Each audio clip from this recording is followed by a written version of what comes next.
Hey everyone, welcome back to Corporate Decoder. Today we are diving into Netflix's latest report, and let me tell you, it's got more plot twists than your average binge watching session. We'll see how much power shareholders have in this company. This report is about Netflix's annual meeting where shareholders voted on important company matters like electing directors and approving executive pay. We'll break down who got the votes, who didn't, and what it all means for the future of Netflix. Before we start, if you appreciate getting straight insights from corporate documents, make sure you're subscribed. We also have a Discord community linked in the description below where you can chat with other smart people about stocks and businesses. First up, the annual meeting. It happened on June 5, 2025.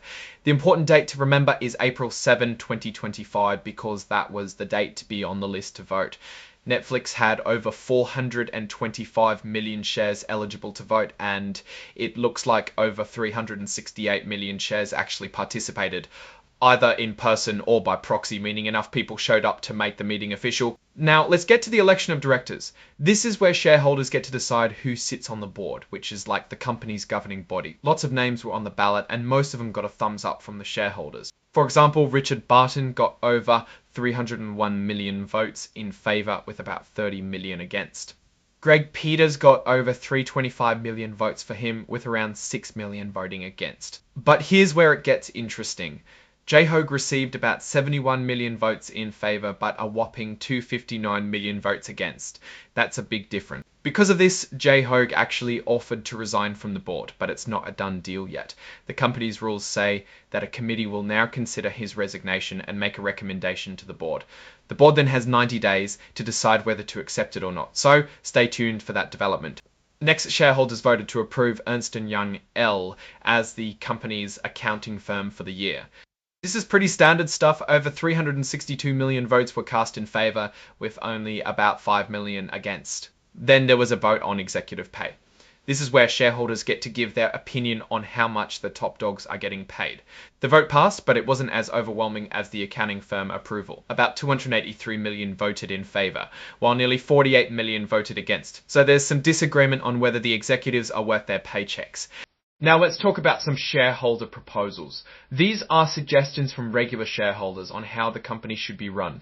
They're non-binding, meaning the company doesn't have to follow them, but they can still send a message. The first proposal wanted Netflix to issue a climate transition plan. This didn't pass. Only about 34 million voted for it, while over 295 million voted against. The next proposal, described as proposal that won 45% NFLX shareholder support, also failed.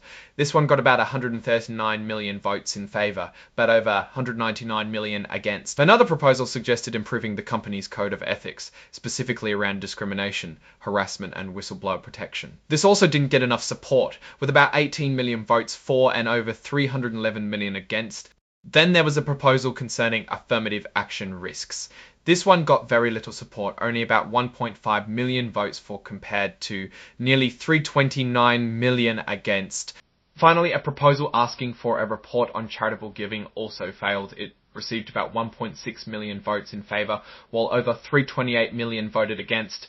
So what does all of this mean? Well, it shows that while shareholders generally support the company's direction, there are some areas of concern and disagreement. The fact that one director didn't get enough votes is a significant event, and it will be interesting to see how the board handles it. Also, the failure of all those shareholder proposals suggests that the company isn't quite aligned with some shareholders on issues like climate change, ethics, and social responsibility. Netflix seems to be in a strong position, with most of their directors easily re-elected. However, the significant number of votes against J-Hogue and the failure of several shareholder proposals indicate some underlying tensions. These results suggest that Netflix needs to pay attention to shareholder concerns about governance and social responsibility to maintain long-term support. Alright, that's our breakdown of Netflix's latest shareholder meeting. What's your take on these votes and what they signal for the company's future? Drop your thoughts in the comments. If this analysis was valuable, hitting that like button really helps, and subscribe for more deep dives. Don't forget to check out the Discord in the description. Thanks for watching. See you next time.